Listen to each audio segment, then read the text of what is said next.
Assalamualaikum dulu salam buru parea salam dunia patepang di sarang tata dan lebih aja anu baris ngaduikeun dongeng Sunda judulna Neangan Kesenangan karya Dadah Kak Abdul Razak.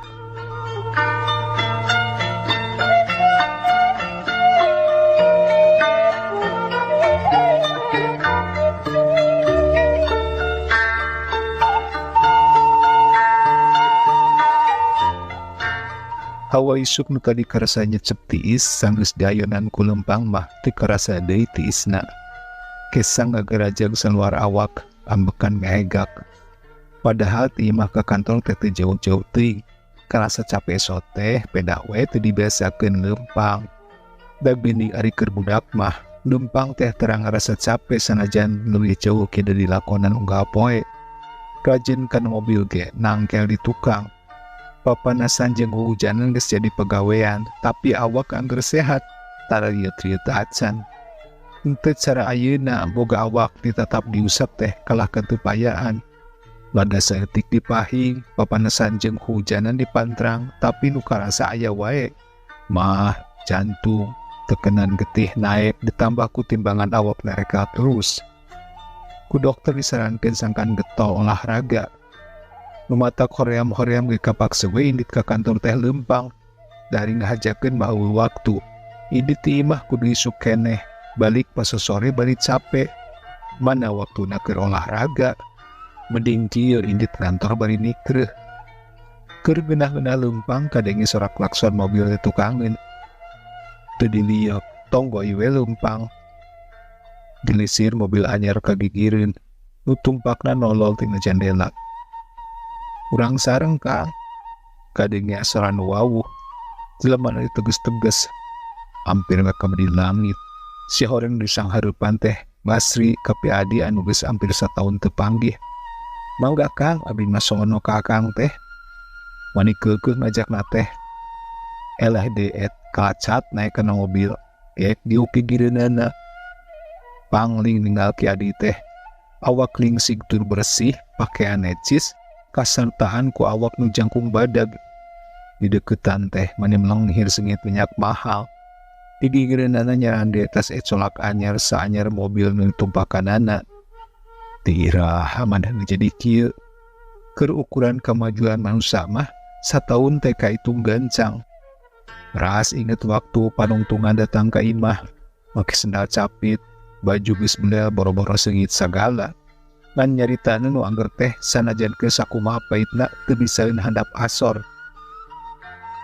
Urang join Kang, omongna. Join naon? Dina widang mebeler, pokona Akang mah terang beres we. Keun abdi nu ngokolakeunana mah. Sayogikeun we 105 juta. Akang mah digaji we unggal bulan bari nangkring, teu kedari damelna naon.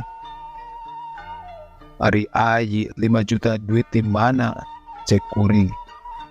Dina hate mah nyingserikeun ku tingkahna nyebut duit 5 juta teh mani enteng pisan. Padahal can saminggu manehna ngumaha duit keur ngasupkeun anakna ke SMP. Tapi ka ayeuna ge can aya obrolan rek mayar. Sedengkeun kituna teh lain sekali 2 kali. Tuksal pisan. Duit 10.000 ka handap mah geus tara jadi hitungan. Ari teu dibere karunya lantaran kapikir ka saha deui manehna minta tulungna lamun lain ka kuring. Manehna teh jelema nunggal, anak paman kuring pribadi. Ti leuleutik ku pelotna di nod pisan, tara aya kahayang anu dipumpang. Beda jeung kuring. Lamun aya kahayang teh kudu daek mikir heula, ngoprek heula. Padahal kolot kuring ge henteu kasebut jelema kokoro sarua we jeung kolotna. Ngan indung bapa kuring mah salawasna melakeun keyakinan yen harta banda kolot teh ulah dijadikeun angkeuhan. Lantaran dina ayana ge urang teh kudu bisa ngonahna bari jeung aya ilmuna. Naon dicaritakeun ku kolot teh loba benerna. Ku ayana usaha nu kuat tina diri ngalantarankeun kuring ludeung hirup mandiri. Basri angger deukeut dina kaayaan pikarunyaeun.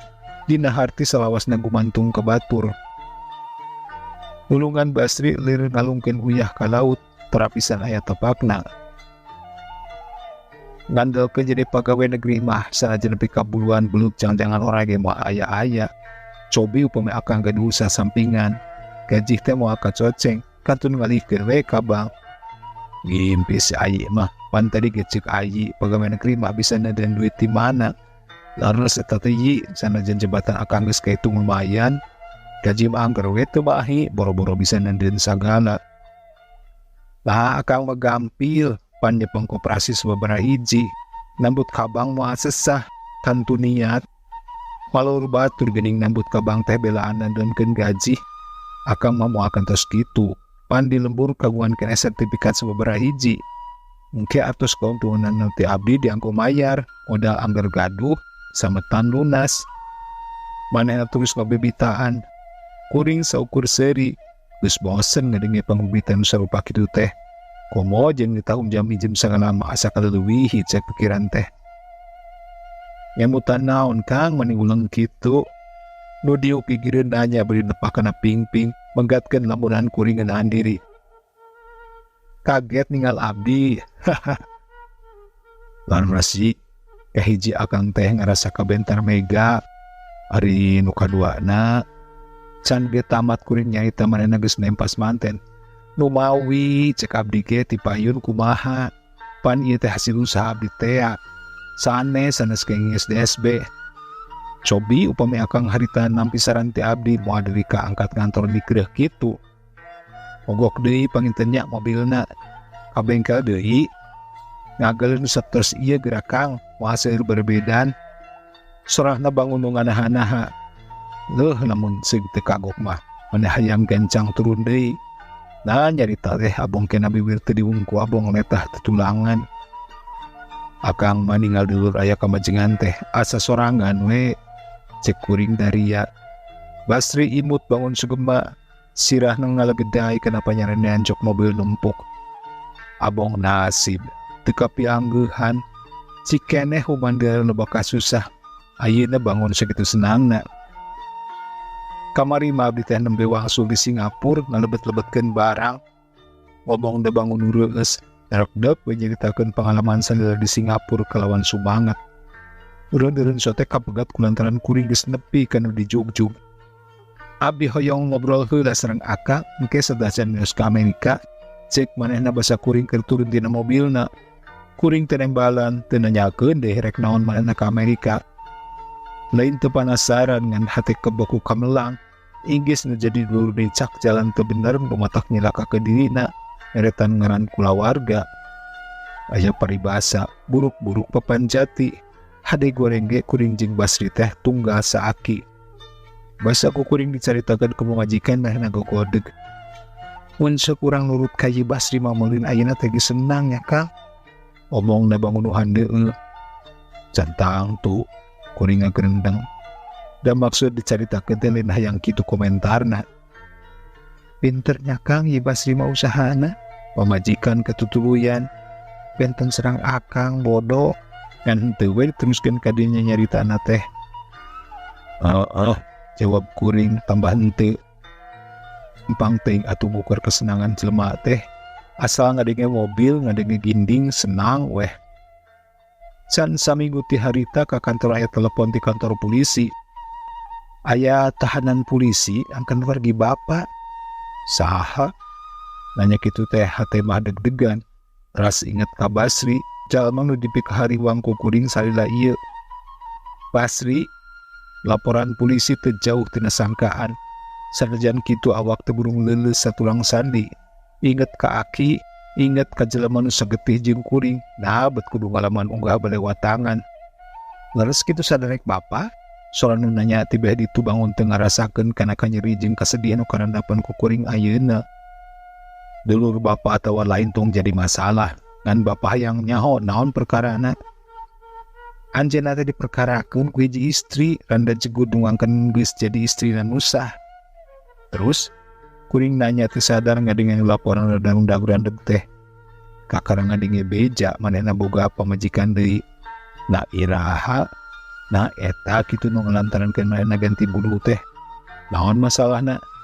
Si istri teh asa ditipu ku margi Basri ngangkeun teu kagungan kulawarga, rupina ayeuna katohyan. Kadenge tibeh ditu soal nu seuri. Kuring gogodeg, boga dulu teh bet aya-aya wae. Kek kuring diuk setengah mabetkeun maneh kana kursi. 1000 kahariwang 1 juta kamelang lalunan pujar tepati mentegeg teuing dina angen. Rada reuh-reuih hate teh ngadenge beja manehna unggah balewatangan lain kulantaran korupsi, lain kulantaran babadog rampok. Kawasna eta mah kadorong berhirup hayang senang malang mulintang bari teu kudu capek gawe. Antukna ngakal ku cara kitu. Nah, aya manusia teu kudu ditulungan, piraku unggah balewatangan sangakijing pamajikan make kudu silih teureui. Teu karasa biwir nyerengeh seri sorangan. Hayan haon kang surah seri, teu kanyahoan pamajikan geus aya digigireun. Eta telepon ti si Ayi, perkara Yi Basri. Naon cenah Kang? Bade ngajak join deui. Kersa we atuh Kang ari kahartos mah. Mamah Ridho kitu akang join jeung Yi Basri. Kuring nanya ditungtungan ku Seri Koning. Nyari Ridho we tuh Kang ari kahartos mah. Irah abdi teu Ridho akang silih jejeukeun jeung saderek pamajikan rikat nembalan. Percaya kana bersihin hate mamah mah. Kuring muji bari ngacungkeun jempol. Kumaha kitu Kang surah Yi Basri teh? Pamajikan nanya deui sumanget pisan, geus ngalanggang we beureun mobil alus jeung imah anyar teh.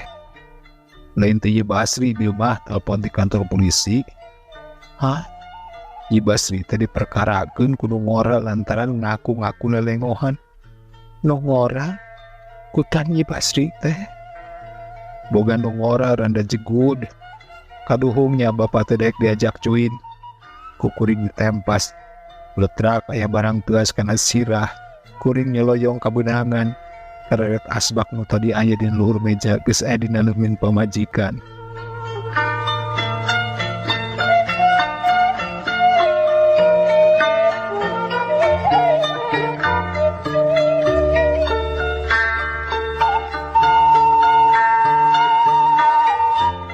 Cek beraya Dwika Dieu dongeng Sunda anu judulna Nyangan Kesenangan karya Dadah Ka Abdul Razak.